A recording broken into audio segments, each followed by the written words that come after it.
All right, it's time to talk about bullying. Chances are you've heard about bullying, or you heard the word bully. It's probably the sort of thing that you can recognize it when you see it, but maybe you don't know the exact definition. So bullying is a type of aggression, and in particular, it's a type of aggression that is repeated, and it has a particular victim. It is victimization. It is repeated, systematic efforts to inflict harm, usually on a weaker person. And with bullying, it can take a variety of forms. You can have physical bullying, but you can also have relational bullying. We've talked previously about relational aggression as an alternative to physical forms of aggression.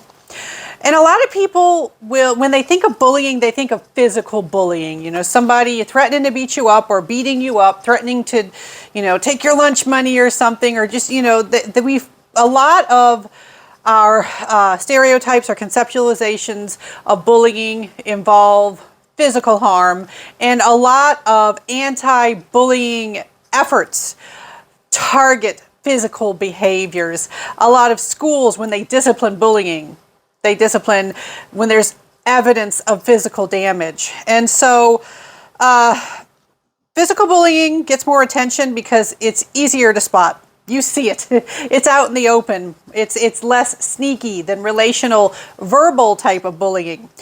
But relational bullying can absolutely cause devastating harm to the individual that's targeted, to the victim. And in addition to the physical/verbal distinction, you also have this other category that I think I might have mentioned previously when we brought up bullying for the first time in one of the other videos, is that we also have cyberbullying, which is a special type where you're using electronic means for your bullying. And of course, it makes it easier in many cases to be anonymous and to do things in a much larger or faster manner than was ever possible before electronic means were available. All right, so if you want to get really specific, you can have physical bullying, and that includes hitting, punching, or kicking. Verbal bullying, which includes teasing, taunting, or name-calling. And then relational bullying, where you target peer acceptance, social status, friendship. That's when you try to break up friendships. That one's really hard to prove has happened. And then cyberbullying. All right. All of those are harmful. All of those can be devastating for the victim, all right? So it's not like one of those is essentially worse or more worthy of our attention. Now, another thing about research on bullying is we can look at the victims of bullying. The repeated nature is often very upsetting. The fact that it's not just a one-time incident, it's something that keeps happening. Is it going to continue happening? When is it going to happen next? And in some cases, not entirely sure who is targeting you, depending on the exact vehicle of the aggression that's being carried out. And if there's multiple people that are targeting you, there are lots of things that can make this particularly upsetting and traumatic for individuals. Some adults will disregard bullying and they say, well, that's just how kids are. And they will not realize how devastating and long-term some of the consequences can be. What we do know about characteristics of likely victims. Now, I bring this up not to engage in victim blaming. That's something I go over when I teach social psychology. Victim blaming is where you act like the victim of a crime or a tragedy of some sort, that they somehow brought it on. I'm not victim blaming here. What I'm doing is describing some risk factors that make someone a more likely target of a bully. It doesn't mean that they made it happen in some way, just that they may be more at risk. And so cautious, sensitive, quiet, and friendless, i.e., low in power, not likely to have someone to stand up for them, not likely to stand up for themselves for a variety of reasons. Easy targets tend to be targeted, essentially. Damage to self-concept, self-esteem, self-respect is particularly detrimental. And so when we try to work with the victims of bullying, we can't just make sure that they're not seriously injured.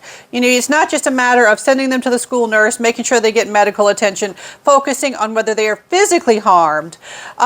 You really do have to address the psychological harm. You have to validate, you have to acknowledge that it's there, that it's real, and that it needs to be processed. It needs to be dealt with. We should never minimize the harm, the psychological harm that can come from bullying of any sort.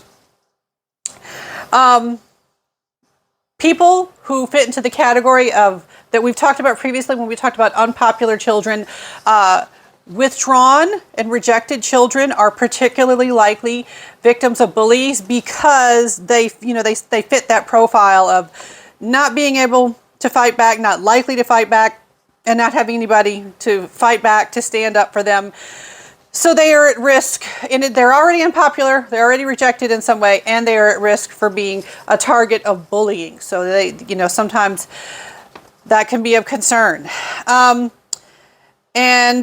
one issue with bullying is when it's not dealt with, when it is allowed to continue, when it becomes pervasive, persistent, when it keeps going, there is the opportunity to escalate, to just do more and more and more to see how far you can go. And then the other issue is a lot of times this phenomenon happens where when someone is a target of bullying and it's been going on for a long time and has been pervasive, the bully will essentially use anything as an excuse for bullying. The littlest thing, like you sneeze and they're like, why'd you sneeze? That's annoying.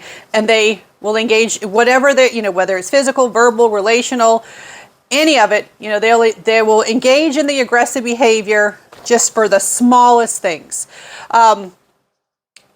It makes the victim feel more helpless, like I can't even breathe without upsetting this individual. It's one of the many reasons that when it becomes known or it's reported that bullying has happened, it should be taken seriously. It should be dealt with because it can only get worse, essentially. Now, that's a summary of what we know about the victims of bullying. What about the bullies themselves? What do we know about bullies? Different people become bullies for different reasons. Right? I mentioned previously there's such a thing as a bully victim. Some bullies are themselves bullied. And so you have some bullies that are popular. Some are proud, socially dominant. These are the mean kids that get depicted in teen TV shows, teen movies and things. I mean, I'm covering this in the middle childhood unit. Yeah, I mean, we always think of this in the teenage years, but this happens in middle childhood too. And so some bullies are not particularly popular. They are able to be bullies because maybe they have more physical prowess or they're just very skilled in their aggression, but sometimes they are also targets.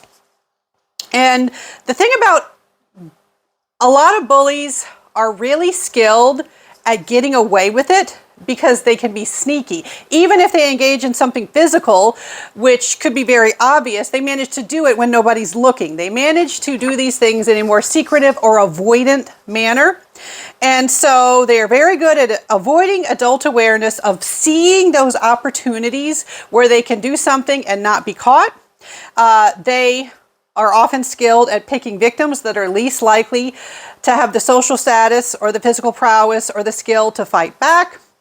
And when there is not the opportunity for a more overt method like physical aggression, when there's not the opportunity for that, they can be sneaky and just whisper in somebody's ears, pass a note, engage in cyberbullying by sending texts or something like that.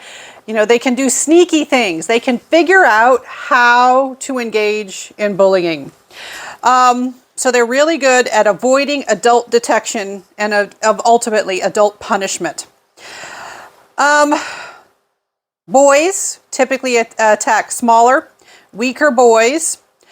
Girls also have a likely target. Girls are more likely to engage in relational bullying.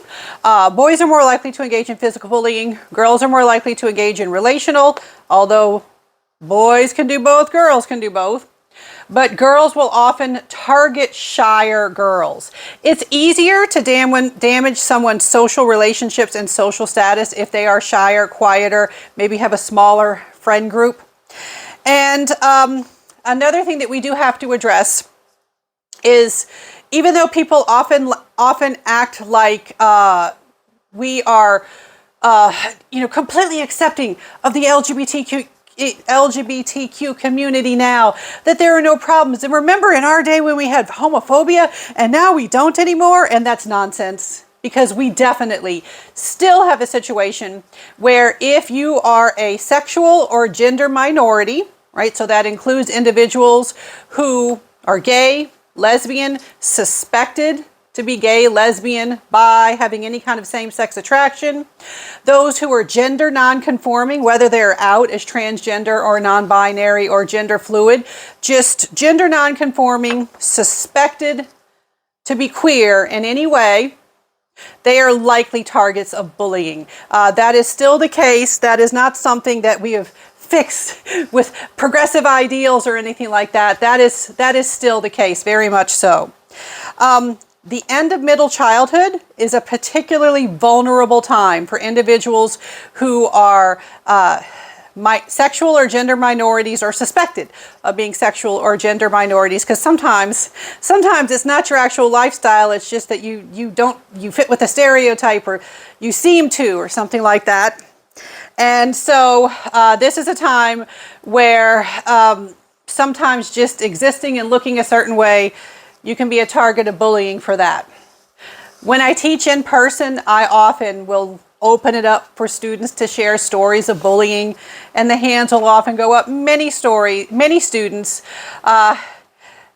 even those who went to very small schools, many students have stories of bullying, and how sneaky, how upsetting it can be, and how reluctant some adult personnel at school can be to deal with it at all. But when we don't deal with it, there's plenty of evidence for long-term consequences, long-term harm.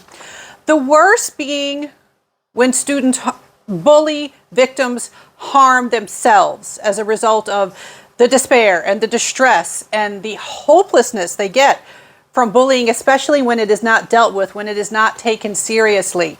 So bullying should absolutely be taken seriously, and not just the physical kind.